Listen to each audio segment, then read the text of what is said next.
come with me to the stables today. It was an absolutely dreadful day, completely overcast, no sun anywhere, just grey clouds. We love countryside roads and tractor dirt everywhere, but other than that, the road to the stables is pretty nice, and I enjoy thoroughly all the green leaves and the green grass of spring finally sprouting in May. As I expected, it started to rain as I approached the stables. No surprise there. So the first thing I do when I arrive is prep his feed. It's part fiber and part carrots. And I also add a thyme extract in powder form because he can have some breathing asthma, and we are trying to get him as comfortable as possible with the warm days ahead. Then I go and fetch from my locker every single tack piece I need before even going and getting him out of the field. Today is going to be a flat day, nothing too complex.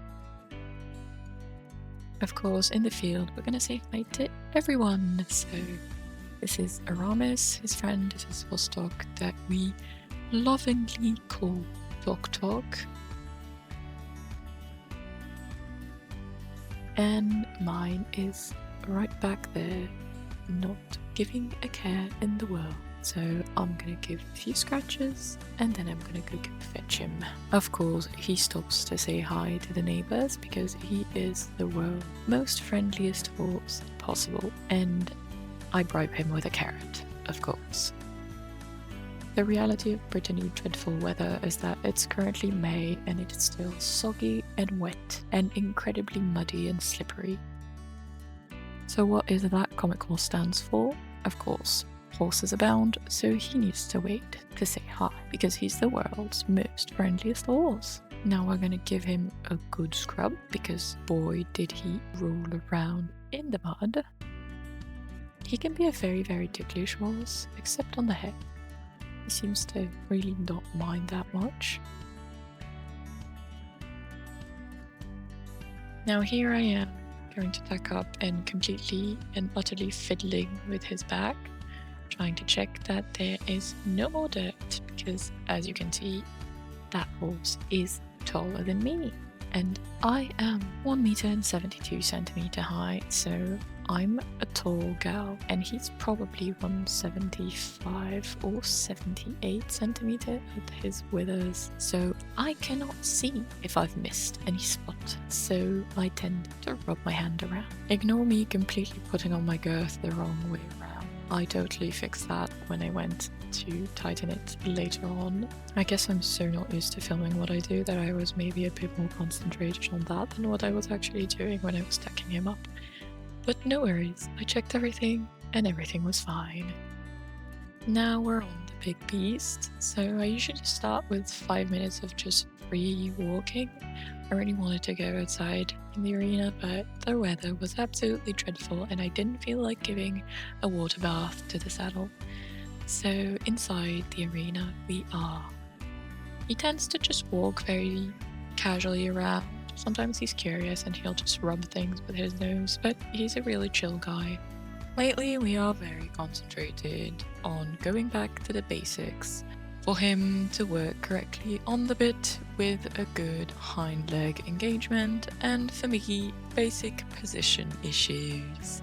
I tend to not have my elbows to my body, and I tend to have traveling legs. So we're doing very basic flat work, just trying to harmonize everything together.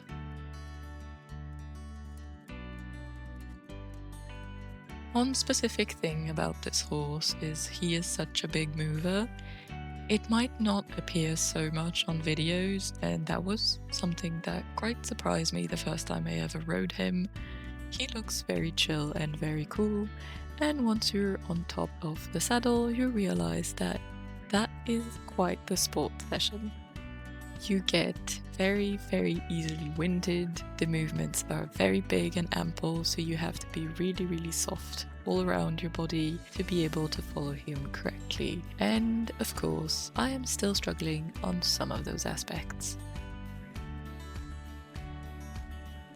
I ended my warm-up with some transitions from trot to walk to trot, and then after maybe 10 minutes of rather supple trot work, I cantered him both leads, and then I was able to start working on the nitty-gritty. Most of what we do lately has been lateral work with leg yields and of the swords, but for some reason my phone decided to reboot. So unfortunately, I have a few clips of us cantering on the right hand, and then I have no footage at all.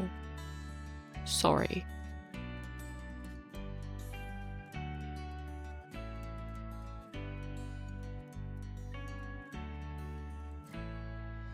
Mandatory little pet to the barn cat.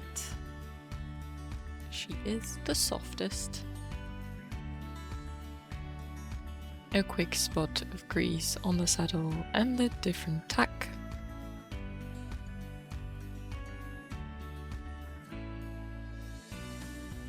A spot of oil for some shiny little feet. And back with the flock he goes, undisturbed. Honestly, I could not exist in this horse's life, and he would not care.